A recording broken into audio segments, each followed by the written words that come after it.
Hi അസ്സലാമു അലൈക്കും, welcome back. ഇന്നതാ നമ്മളെ നോമ്പിന് ഈ ക്ഷീണവും ഒക്കെ ഉണ്ടാവുകയാണെങ്കിൽ നല്ലൊരു റിഫ്രഷ് ആവാനും നമ്മളെ ശരീരത്തിന് നല്ലൊരു സുഖം കിട്ടുന്ന നമ്മളെ തരിക്കഞ്ഞില്ലേ, അത് കുടിച്ചാൽ നല്ല സുഖമാണ് കേട്ടോ, നമ്മളെ നോമ്പിന് ക്ഷീണമൊക്കെ മാറാൻ. അപ്പൊ അതെങ്ങനെ ഉണ്ടാക്കാൻ നോക്കാം. അതിനായിട്ട് ഞാൻ 2 കപ്പ് പാലാണ് എടുത്തിട്ടുള്ളത്. ആ പാലിതാ നന്നായിട്ട് തിളച്ച് വരാൻ വേണ്ടി വെയിറ്റ് ചെയ്യുക. പാല് നന്നായി തിളച്ച് വരുമ്പോൾ നമ്മള് ലോ ഫ്ലെയിമിലോട്ട് മാറ്റിയതിന് ശേഷം ഒരു 1.5 കപ്പോളം ചൂടുള്ള വെള്ളം കൂടി ചേർത്ത് കൊടുക്കുക. അപ്പൊ പാലിന്റെ കട്ടി ഒന്ന് കുറക്കാൻ വേണ്ടി. അതല്ല നിങ്ങൾ പാലില് മാത്രമാണ് ഉണ്ടാക്കാന്നുണ്ടെങ്കിൽ അങ്ങനെയും ചെയ്തെടുക്കാം. അതിനുശേഷം എന്താ ഒരു 1/4 ടീസ്പൂണോളം ഉപ്പ് ചേർത്ത് കൊടുക്കാം. ടീസ്പൂൺ ആണ് കേട്ടോ, ടേബിൾ സ്പൂൺ അല്ല. അപ്പൊ ഒരു പിഞ്ച് ഉപ്പ് ചേർത്ത് കൊടുത്താലും മതി. ഇതുപോലെ ചെയ്തതിന് ശേഷം ഒരു 1/4 കപ്പ് റവ എടുക്കുക. അതിതാ കുറേശ്ശെ നമുക്ക് നമ്മുടെ പാലിലേക്ക് ചേർത്ത് കൊടുക്കാം. മിക്സ് ചെയ്തെടുക്കുക കേട്ടോ. അപ്പൊ ഇതുപോലെ ഒരു തവി വെച്ചിട്ടോ കയ്യിൽ വെച്ചിട്ടോ നമ്മളെ റവ അതിലേക്ക് ചേർക്കുന്നതോട് കൂടി തന്നെ ഇളക്കിക്കൊണ്ട് യോജിപ്പിക്കുക. അല്ല എന്നുണ്ടെങ്കിൽ റവ കട്ട പിടിക്കും. അപ്പൊ എന്റെ ചാനൽ ആദ്യമായിട്ട് കാണുന്നവരാണെങ്കിൽ എന്തായാലും എന്റെ സബ്സ്ക്രൈബ് ബട്ടൺ ഒന്ന് പ്രസ് ചെയ്തേക്കണേ. കൂടാതെ സപ്പോർട്ട് ചെയ്യാനും ഷെയർ ചെയ്യാനും ഒന്നും മറക്കരുത്. അപ്പൊ നന്നായിട്ട് അങ്ങ് തിളച്ച് വരുന്നുണ്ട്. അത് മീഡിയം ഫ്ലെയിമിലോട്ട് മാറ്റി അങ്ങ് മാറ്റാം.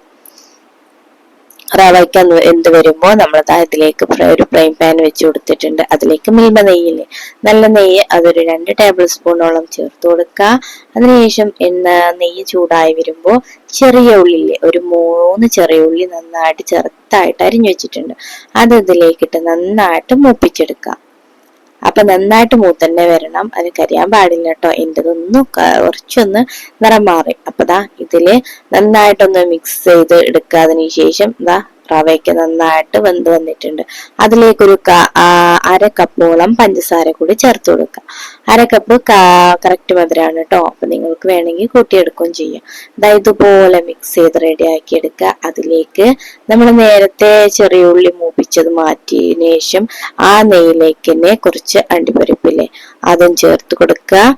പിന്നെ ഉണക്കമുന്തിരി കിസ്മിസും കൂടി ചേർത്ത് നന്നായിട്ടൊന്ന് മൂപ്പിച്ചെടുക്കുക.